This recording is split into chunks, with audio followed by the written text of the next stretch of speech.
Memang benar jumlah pesawatnya tentu dibandingkan 2019 yang beroperasi ya, yang artinya secara legal masih terdaftar di maskapai yang ada, itu berkurang sebesar itu.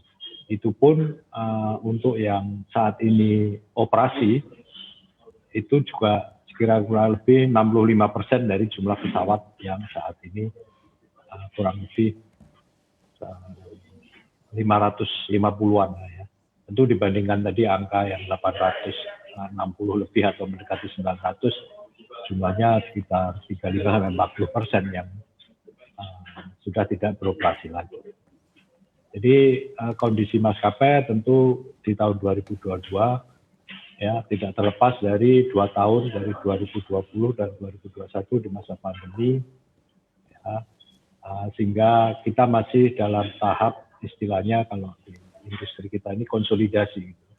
Sejauh mana kita setelah krisis mulai bergerak beroperasi kembali dan berharap ya demand dan kasus COVID ini juga semakin membaik. Oke, baik. Pak Bayu, sebetulnya kalau kita melihat secara luas begitu ya, apa yang menyebabkan industri penerbangan tanah air juga mengalami penurunan armada. Pasalnya diketahui juga saat ini geliat pariwisata terus meningkat. Apakah memang sebelumnya tidak ada antisipasi begitu dari pihak maskapai? Ini ya, untuk pesawat kita tahu kan 2 tahun terakhir ya cukup parah tidak beroperasi, sehingga banyak pesawat selain grounded karena ketiadaan atau kekurangan biaya maintenance, juga sebagian pesawat dikembalikan atau diambil kembali oleh pihak lesornya. Sementara kondisi pariwisata pun dengan sama juga kan, dengan adanya COVID, pembatasan perjalanan, juga jumlah penumpang pesawat itu mulai naik baru di akhir tahun 2021. Yang terus berlanjut, ya tentu dinamik ya, naik turun tergantung dari ada libur panjang, musim sekolah, musim mudik, dan sebagainya. Jadi saat ini boleh dibilang secara indikator demand, indikator jumlah pesawat, jumlah penumpang, itu memang ya belum pulih, baru tahap arah pemulihan, Pak, awal pemulihan maksudnya.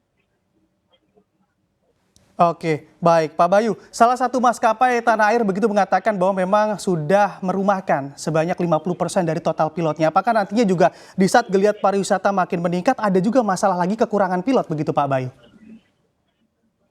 Sebetulnya kekurangan pilot boleh dibilang nggak ada gitu ya. Yang terjadi adalah kekurangan pesawat. Memang untuk mengaktifkan kembali armada itu selain maintenance pesawat, di mana juga menjadi tantangan sendiri karena banyak bengkel pemeliharaan pesawat yang juga antriannya menjadi penuh lagi gitu, karena hampir semua orang atau semua maskapai mulai merencanakan untuk aktivasi pesawat. Selain aktivasi pesawatnya, sisi maintenance kita juga harus aktivasi pilotnya, karena pilot ini kalau sudah 6 bulan nggak terbang harus training lagi gitu, termasuk untuk sertifikasi atau license-nya dan sebagainya, sehingga perlu waktu Mas untuk aktivasi. Tidak otomatis pesawatnya siap langsung pilotnya juga bisa langsung menerbangkan, ada prosedur tertentu yang harus dipatuhi. Oke, baik. Dengan adanya masa training kembali begitu ya bagi para pilot ini, apakah juga nantinya akan menyebabkan masalah baru lagi di industri penerbangan, Pak Bayu? Masalahnya sebetulnya kalau itu berbarengan, akhirnya terjadi backlog.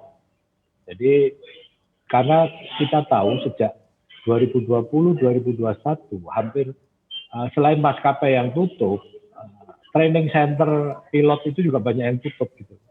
Jadi tidak mudah juga, kita harus mendaftar di awal-awal sebelumnya untuk mengirim pilot untuk aktivasi sesuai peraturan untuk bisa terbang kembali.